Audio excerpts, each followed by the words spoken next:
तो भक्तों, आज हम पढ़ेंगे सत्यनारायण व्रत कथा का 6वां अध्याय। सूत जी बोले, साधु भगवान को मंगलाचार पूर्वक पूजा कर ब्राह्मणों को धन देकर निज नगर को चला। कुछ दूर जाने पर श्री सत्यनारायण देव ने वैश्य के मन की बात जानने के लिए पूछा कि तुम्हारी नाव में क्या है। मदोन्मत्त महाजन बनिया हंसकर कहा, दंडीन, यह क्यों पूछते हो? क्या धन लेने की इच्छा है? मेरी नाव में लता पत्र अधिक है। तब दंडी ऐसे वचनों को सुनकर बोले कि तेरा वचन सत्य हो। ऐसा कहकर आप समुद्र के पास बैठ गए। दंडी के चले जाने पर नित्य क्रिया कर नाव को ऊपर उठा देख साधु को आश्चर्य हुआ। जो ही उसने नाव में लता अधिक देखा, त्यों ही मूर्छा को प्राप्त हो भूमि पर गिर गया और सचेत होने पर अति चिंता करने लगा। साधु से दामाद बोला कि व्यर्थ शोक क्यों करते हो? उन्हीं दंडी महाराज ने शाप दिया है, ये सब कुछ कर सकते हैं, इसमें संशय नहीं है। इसलिए उन्हीं की शरण में चले, क्योंकि मनोरथ उन्हीं से सिद्ध होगा। साधु दामाद के वचन सुनकर दंडी के पास गया और दंडी को प्रणाम कर भक्ति से देखकर वैश्य आदरयुक्त वचन बोला, जो मैंने आपसे कहा था उसका अपराध को क्षमा कीजिए। यह कहकर बारंबार नमस्कार कर शोकाकुल हो गया। तब दंडी उसको रोते हुए देखकर बोले, रो मत, मेरे वचन को तो सुन। तू मेरी पूजा से सदा मुंह फेरे रहता है और मेरी इच्छा से ही दुर्बुद्धि तुझे बार बार दुख मिला। भगवान का यह वचन सुनकर साधु स्तुति करने लगा।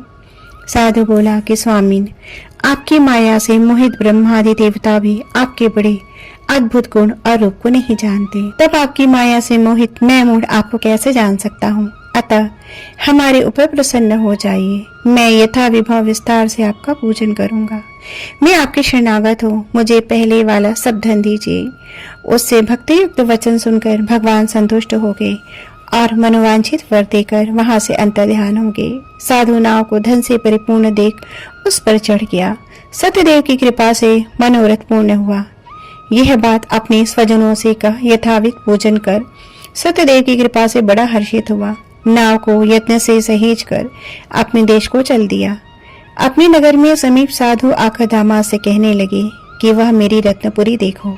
ऐसा कहकर उसने धन की रक्षा करने वाले दूत को वह भेजा। वह दूत नगर में जाकर साधु की धर्म पत्नी को देखकर प्रणाम करके बोला कि ग्राम के निकट दामाद सहित साहूकार बहुत से इष्ट मित्र और धन के साथ आ गए हैं। दूत के मुख से ऐसे वचन सुनकर साधु की स्त्री बड़ी हर्षित हो सत्यदेव का पूजन कर कन्या से कहने लगी कि मैं जानती हूँ तुम भी शीघ्र व्रत समाप्त करके आओ। इस प्रकार वचन सुनकर जल्दी व्रत समाप्त कर प्रसाद को भूल से ना खाकर अपने पति को देखने चली गई। इससे सत्यदेव ने क्रोधित होकर उसके पति को नाव सहित जल में डुबो दिया। कलावती कन्या अपने पति को ना देखकर बड़े शोक से रोती हुई भूमि पर गिर पड़ी। साधु ने कन्या को अति दुखित देखकर डरे हुए मन से कहा, यह क्या हुआ? और नाव चलाने वाले भी चिंता करने लगे। तब लीलावती कन्या को दुखी अधिक देखकर अति विहल होकर रोने से अपने पति से कहने लगी। इसी क्षण नाव के साथ वे कैसे अलक्षित हो गए। न जाने किस देवता के अनादर से चौका जल में नहीं दिख रहा है। श्री सत्यदेव के महात्म्य को कौन जान सकता है? यह कहकर वो अपने जनों के साथ विलाप करती हुई कन्या को गोद में लेकर रोने लगी और कलावती भी स्वामी को न देखने से अति दुखित हो गई। पति का पादुका लेकर सती होने की इच्छा करने लगी। कन्या का यह चरित्र देखकर धर्मज्ञ साधु बनिया स्त्री के साथ अत्यंत शोक से युक्त होकर विचार करने लगा कि मैं सत्यदेव की माया से बारंबार चला गया हूँ। अब यथा विभव श्री सत्यनारायण का पूजन करूंगा। इस प्रकार सबको बुलाकर कहने लगा और बारंबार पृथ्वी पर गिरकर सत्यनारायण भगवान को साष्टांग दंडवत किया। इसी पर तीनों के पालन करने वाले सत्यनारायण भगवान संतुष्ट हो गए और भक्तवत्सल सत्यदेव की कृपा से आकाशवाणी हुई कि तुम्हारी कन्या प्रसाद को त्याग कर पति को देखने चली आई। इसी कारण इसका पति अदृश्य हो गया है। यदि वह पुनः घर जाकर प्रसाद भक्षण कराएगी तब पति को निस्संदेह पाएगी। कन्या ने यह आकाशवाणी सुनकर शीघ्र ही घर जाकर प्रसाद को भक्षण कर अपने पति को देखा।